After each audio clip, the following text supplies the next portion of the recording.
The Solicitors Regulation Authority and the Solicitors Disciplinary Tribunal. What's the relationship? In what circumstances will the SRA refer a case to the SDT? How serious does the alleged misconduct need to be? The SRA's enforcement strategy describes the factors they take into account in determining what amounts to a serious breach. It centres upon the nature of the allegation as well as aggravating and mitigating factors.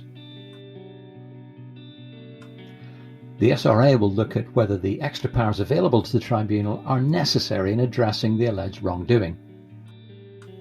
They don't just investigate allegations, they also look at how the firm or individual responds to the investigation.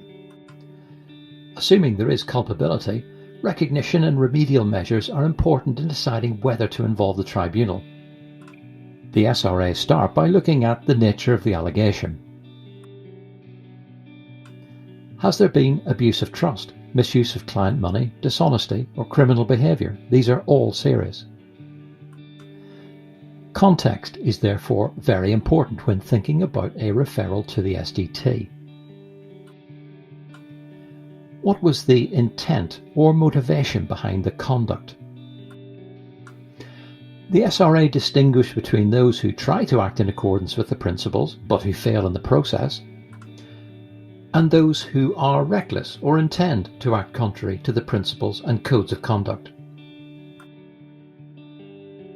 Lack of legal knowledge is a concern, but deliberate or reckless behaviour is more serious, and lack of integrity or dishonesty are at the highest end of the scale. What was the level of harm and impact upon clients, the public and the profession? How many victims were there? How widespread was the alleged conduct? What was the level of financial loss? Have fundamental rights or public expectations been disturbed? In cases where no harm arose, was there still a serious risk of harm? Did the harm arise from a genuine mistake, or are other mitigating features present? So that the SDT do not need to become involved. Is the client vulnerable or more susceptible to harm because of, for example, mental health issues or difficulties in accessing legal services, where a poor outcome could have dramatic consequences for the client, their family or business? What was the lawyer's role, experience and seniority?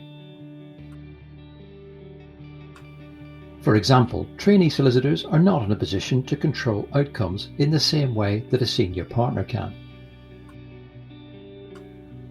However, inexperience will not normally be an answer to misconduct involving recklessness or dishonesty.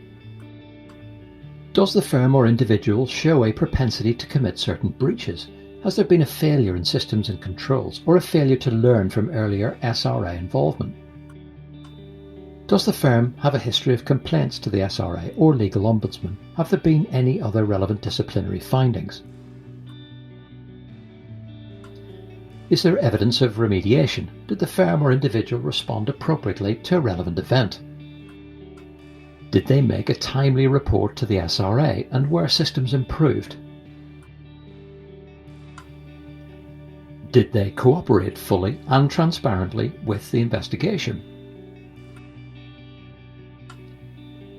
Did the firm take internal disciplinary action and reduce the risk of future breaches?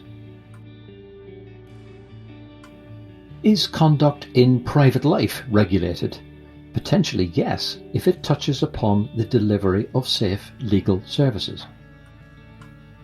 The closer the relationship between the alleged private misbehaviour and the professional responsibility,